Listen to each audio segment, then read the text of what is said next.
Hi, this is a deal from a match that was played in 1933. I want to do a few videos on law, and what happened on this deal sets a nice perspective for everything that I propose to discuss. Now, after their 1933 Schwab Cup victory, Ely Culbertson led his team over to Paris, where in July they encountered, in a match scheduled for 108 boards, a young French squad led by Belanger and including the future international star Pierre Albaran. The most unusual feature of this contest was that it was played not at bridge but plafond, from which bridge has drawn very many ideas. Of course, what is important is this particular deal. As you can see, this was 101th deal in the 108 deal match. The bidding went pass, one notrum. At that time, Culbertson had stipulated many different rules where one notrum, for example, required controls in almost all suits, so had to have 15, 16 points. And Culbertson even advocated bidding 3 with very strong hands. Bridge has progressed a lot from that, but of course we won't discuss that.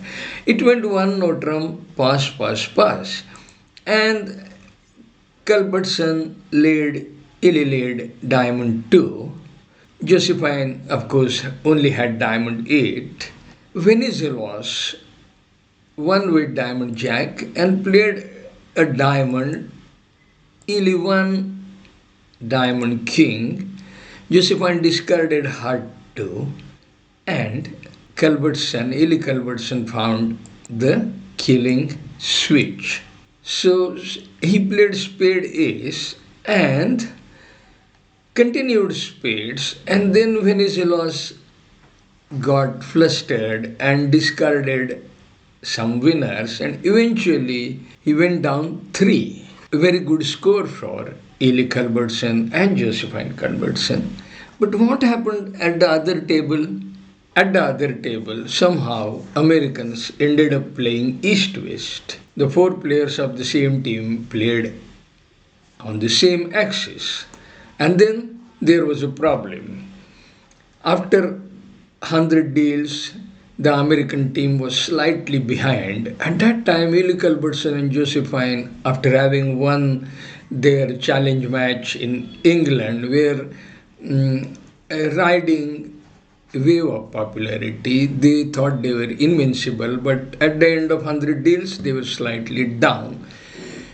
Of course, that is not the most important point. Most important point is they played east-west. The Americans played east-west in both the rooms. Now, how do you adjudicate? Today, we know that the deal will be scratched. Some penalty will be imposed. Even in the 46th World Championship that is currently on in Marrakesh, Morocco, a couple of times that has happened and some teams have got penalized. So this is nothing new for bridge players. Happens once in a while. But what is very interesting is how they adjudicate.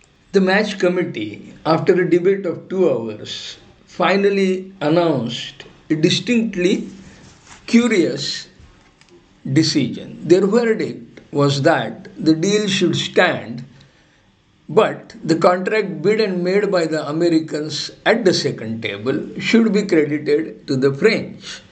So, what had happened at the other table was the Americans were sitting east-west, the same axis.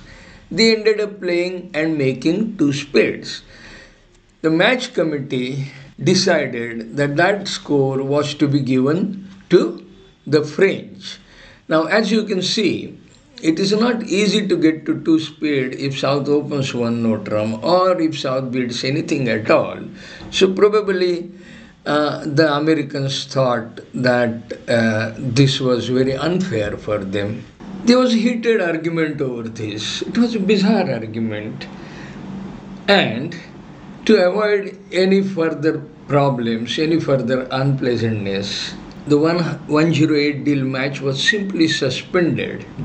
It was declared that it was a drawn match. Now, it might interest you to know that South here, Venizelos, was an aristocrat. He later became the Prime Minister of Greece once or twice. The committee obviously did not want to be on the wrong side of an aristocrat. That is my reading. I could be wrong. But in these situations, if the law is not very clear about the decision, the score to be adjusted, it is inevitable that the final decision would favor those who have a little more power. Now, that happens only when the law is not clear. Where the law is clear, obviously the law takes its own course. Whenever I think of the law, any law, I'm reminded of what Y.V. Reddy, the ex-governor of Reserve Bank of India, wrote in his autobiography. This is Y.V. Reddy.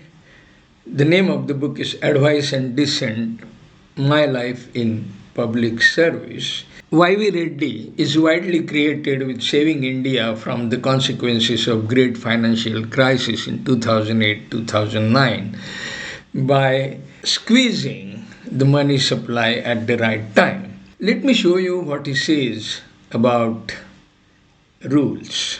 Gunnar Myrdal, an economist, had described India as a soft state, meaning where rules and regulations are seldom enforced, while Y.V. Reddy described it as a hard soft state, hard on 90% of the people and soft on the other highly privileged 10%. Now, my view is that any law where the stipulation is very clear allows the directors to take an easy decision.